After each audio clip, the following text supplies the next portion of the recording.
وی پیغمبر صلی الله علیه وسلم باندې وکل نه کله سحر په دې حال کې راوخته چې هغه د جنابت په حالت کې او جنابت کې به ولو من جماع ځکه چې د بیبیانو سره به کورواله کړي ثم يغتسل ويصوم وبلنبل او روجه به نیولي او متفق علیه د حدیث په صحیح بخاری سے مسلم امام مسلم په کې دا زیادت راوړل په حدیث د ام سلمہ کې ولایت دی او د دې په ځای به قضا نه راوړل دا حدیث خو څنګه امام ابن حجر رحمه الله ویلي دا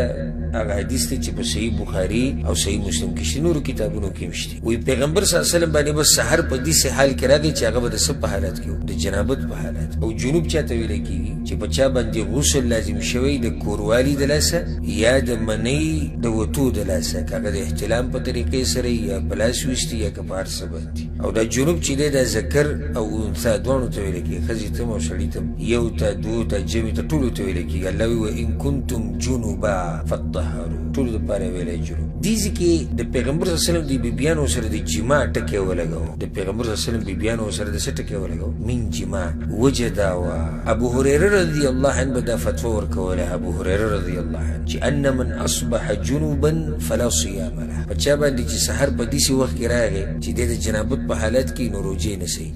لکه اوس یو سړی د خپل خې سره کورواله وکړو جنوب شو په باندې سلور بجې دی او په باندې اذان شو سحر راوخته د جنابت په حالت کې د ابو هريره رضی الله عنه د فتوی مطابق د روزه نه کی نو بیا هغه ته چا دا خبره وکړه چې عائشه او ام سلمہ رضی الله عنهما هغه کو دا خبره کوي هغه خو دې شوی چې پیغمبر صلی الله علیه وسلم باندې ودا حالات راتلو او هغه بروجنی ولې ابو هريره رضی الله عنه بیا دا خبره وکړه هما اعلم يهن اعلم هغه په دې خبره باندې زمانه خپويږي او بیا ابو هريره رضی الله عنه د خپل فتوی لره واپس او دی وی چې ما چې ودا کوم خبره کوله د احمد الفضل ابن العباس نو ورېدلی ځکه ما دا خبره کوله او چې د پیغمبر صلی الله علیه وسلم بیان د پیغمبر خبره کوي چې هغه په دې حال کې او روجه به نیونه بس بیا خو صحیح شو بیا خدای خبره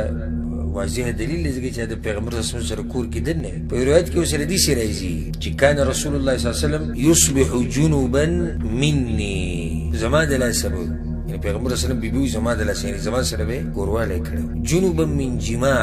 من غیر احتلام یعنی احتلام د لاسنه د جنابت په دسه د لاسو دا ورکول وای د لاسو بعض علماء دا خبره ذکر کړی ده